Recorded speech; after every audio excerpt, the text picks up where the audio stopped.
Oke, cek. Halo semuanya, selamat datang di channel Stega Sport. Di sini kita akan, untuk episode 4 kali ini, akan bahas khusus prediksi FIFA World Cup 2026 yang akan diselenggarakan di Kanada, Meksiko, dan USA. Jujur, ini tinggal beberapa hari lagi.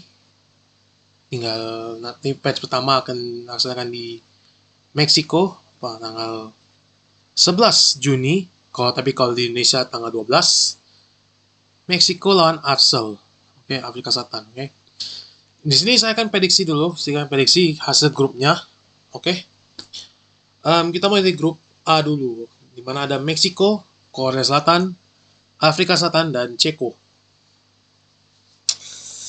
Jujur, ini bakal sengit di posisi 2 antara 1-2 antara Meksiko dan Korsel. Ceko harusnya bisa ngelawan, cuma dengan adanya Suchek, but tidak yakin dengan komposisi squadnya. Tapi saya belum lihat ini, oke. Selain ada Suchek, Patrick Schick gitu. Tapi sometimes make a surprise lah Ceko nih. Tapi ini tipis. Meksiko ada Ochoa, Raul Jimenez. Korsel ada Song Heung-min, Kim Min-jae sama Hwang Hee-chan. Yang bisa bilang pemain yang harus diwaspadai dari setiap tim. Kalau Arsenal tak tahu ya. Arsenal saya terlalu nonton, tak tahu perhatikan saya.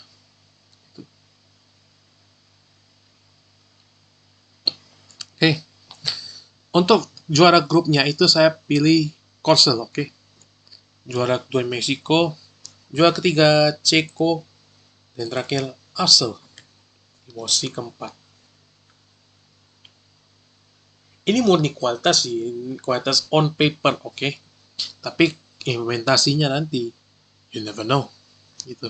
Jadi untuk grup A saya prediksi Korea Selatan, Meksiko, Republik Ceko, dan South Africa. Oke, by the way ini saya pakai website telegraph.co.uk untuk prediksinya kayak gini. Jadi simulasinya ini, oke. Jadi teman-teman bisa search di Google dan cek FIFA World Cup 2026 predictor, di mana muncul, pilih aja yang di telegraph.co.uk, oke. Oke, grup B ada Kanada, Swiss, Qatar, dan Bosnia dan Herzegovina. Oke. Kanada bisa ngandelin depan belakang Alphonso Davies dan Jonathan David. Tapi squad asuhannya Jesse Marsch ini jujur sisanya apa ya? Ini saya belum lihat juga nih, by the way. Ini murni apa yang saya tahu ini sejauh ini, oke? I don't know. Just feels like okay. Tapi I'm gonna go with. Tapi untuk juara grup saya pilih Swiss. Kedua Kanada. Ini bingung. Qatar ada sosok siapa ya? Ini lupa saya. Ini saya lagi search ini sekalian di HP saya. Akram Afif yang mencetak hat-trick di final Piala Asia yang kemarin lawan Jordania. Cuman itu 3 kali penalti, which is tidak bagus banget karena hat-tricknya itu hat-trick lewat penalti. Bosnia jujur agak tricky sih karena Edin Dzeko, mereka masih manggil Edin Dzeko, padahal umur Dzeko sudah 40. Oke. Jadi he's not Dzeko that used to be like 15 years ago. Okay. I don't know. Bisa aja Qatar sneaks in, bisa aja Bosnia, but I don't know. Okay. Tapi I'm gonna put Bosnia in third di Qatar. Okay. Ini murni karena who wants it more, karena mungkin murni karena kalau menurut saya pribadi ya, Bosnia lebih ada fighting spirit yang dibandingkan Qatar. Qatar ada fighting spiritnya, cuman Bosnia ada something like ada experience lah competing in the highest level.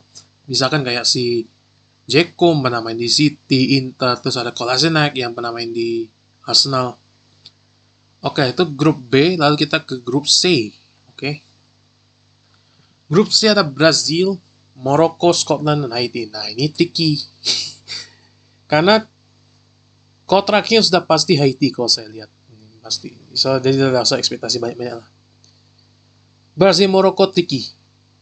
Oke. Kenapa? Dua-duanya plus minus, ada plus minusnya. Brazil dibandingin 20 tahun lalu, jauh beda bos. Depan dulu ada Ronaldinho, Ronaldo, belakangnya kayak ada Cafu. Sekarang gantiin siapa? Sekarang dari segini ada backnya ada siapa? Gabriel sama Marquinhos pasti. Tengah ada Casemiro. Depan Vini palingan yang inti depan tuh Vini, Rafinha sama Kunya palingan. Neymar palingan cuma untuk motivasi aja, apalagi dia baru balik dari cedera sih. Morocco ada Brahim Diaz, Hakimi, Yasin Bono. Scotland itu ada McTominay, John McGinn. Itu ada bintang ini yang saya sebut main-mainnya pemain yang harus diwaspadai di setiap tim ini, oke? Oh ya, pada Swiss ada si Xhaka yang bisa dipimpin di kapten di Swiss itu.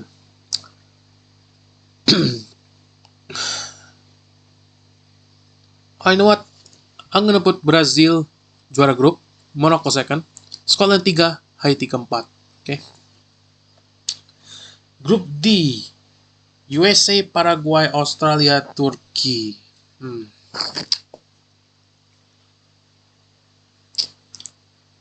Jujur, I'll be honest with you.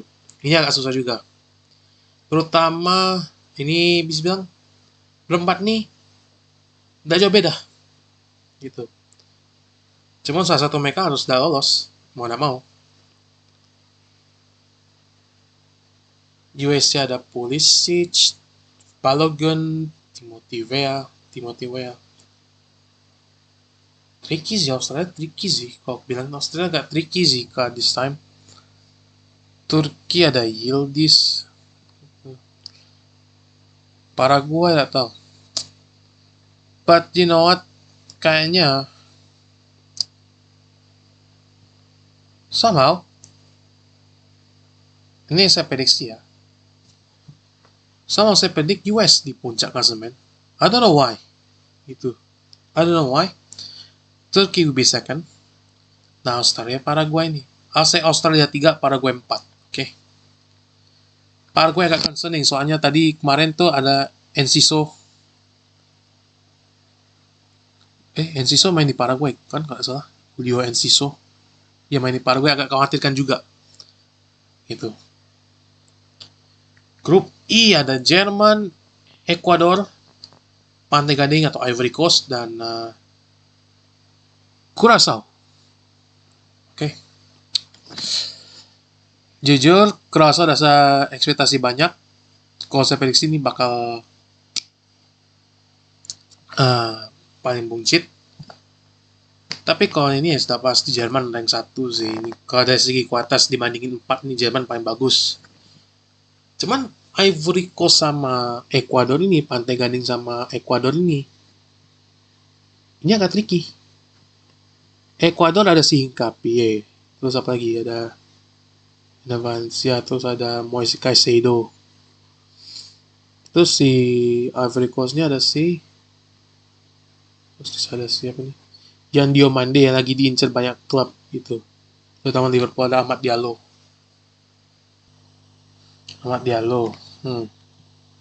Gila apa Mingos PP apalagi Pantai Gading tadi kemarin sempat menang lawan Prancis pak gitu.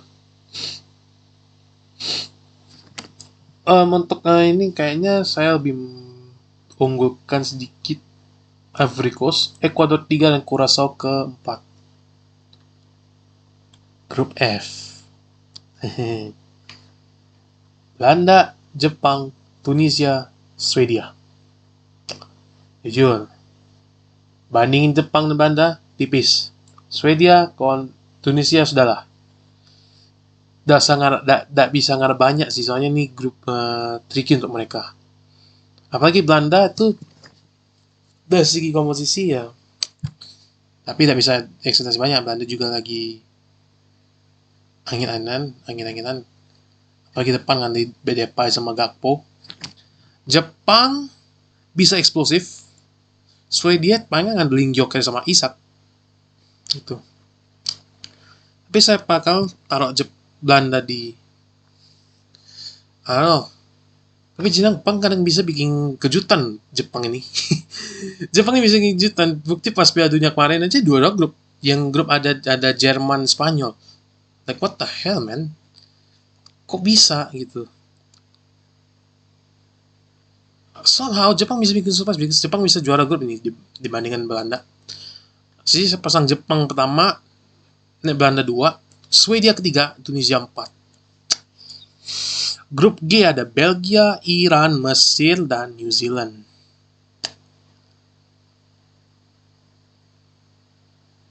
Belgia nih kayaknya sudah pasti juara grup. Nah, Iran, Mesir ini agak ngeri-ngeri sih nih, terutama untuk Iran. Jujur. Ya, you know lah what happened to Iran, apa yang dialami Iran sekarang ini. Dengan pembatasan mereka travel di US, imbas dari konflik Iran sama US Israel. Ini imbas buntut panjang dan beramat ke Piala Dunia gitu. So, yang pikir Mesir ya, oke. Mesir ada Omar Mus dan Muhammad Salah. But yeah, I don't know. It's not gonna be walk in the park for them. Okay? It's not gonna be walk in the park. Jujur aja. Udah bakal mudah. Tapi ya considering Mesir 2, Iran 3, New Zealand 4. Grup H ada Spanyol, Uruguay, Saudi Arabia, dan Capo Verde. Oke. Jujur, kualitas Spanyol unggul jauh. Spanyol bisa bilang ini salah satu favorit lah bagi mayoritas penonton. Considering squadnya yang ada, okay? Bagi mereka juara Euro main convincing lawan Inggris di Euro 2 tahun lalu. Untuk rank 2 saya pilih apa ya? Aduh, Uruguay ini kadang apa ya?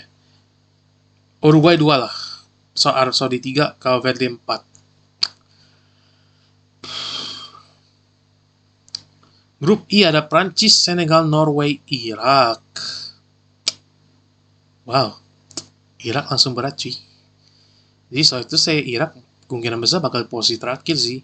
Considering mereka segok sama siapa ya? Prancis, Senegal, Norway pak. Ini gila sih. 3 ini pasti saing-saing sikut-sikutan ini.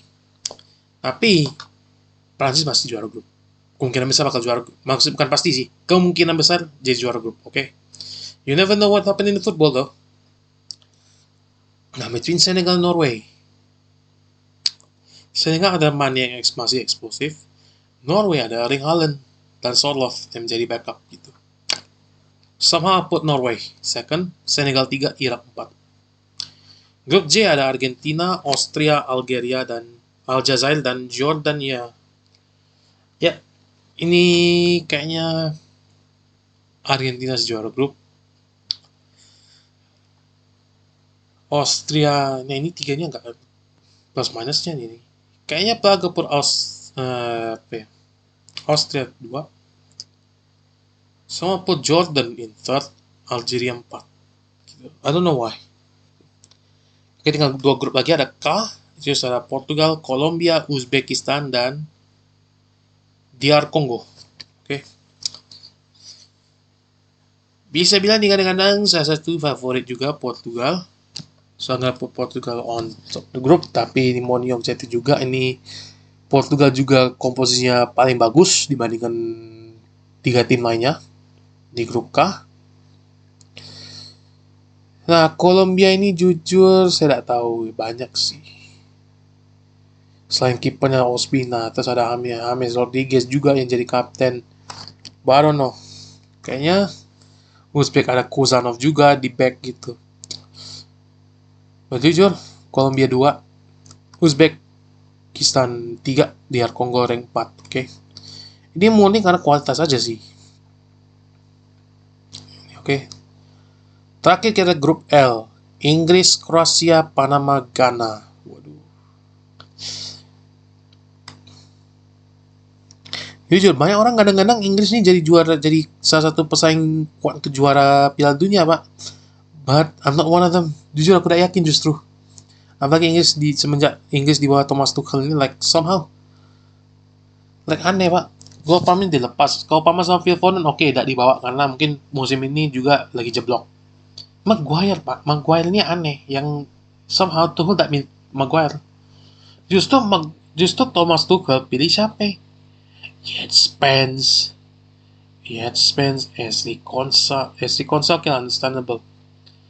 Ya, mini Yates Spence dari Spurs ya, elah. Yates Spence, Ivan Toney dibawa lagi dari Arab Saudi, dari Al Ahly. Oh iyalah.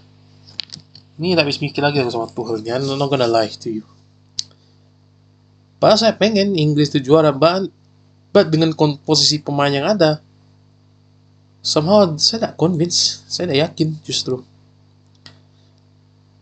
Kroasia susah, regennya jelek. Modric 40, Perisic sudah akhir 30-an. What do you want to expect? This somehow overall nih saya bakal pilih Inggris, Kroasia di posisi 2 besar, Panama Ghana, akan edge Ghana di posisi 3, Panama 4, oke? Nah, untuk posisi 3 terbaiknya yang lolos ini saya prediksi adalah Ceko, Scotland, Australia, Sweden, Ecuador, Arab Saudi, Senegal, dan Uzbekistan. Itu prediksi saya untuk yang lolos sebagai 8 terbaik dari 12 tim yang finish di posisi 3 setiap grup, oke? Itulah dulu prediksi FIFA World Cup 2026 ini, oke? Nanti saya akan bikin prediksi juga untuk knockout stage nantinya, oke?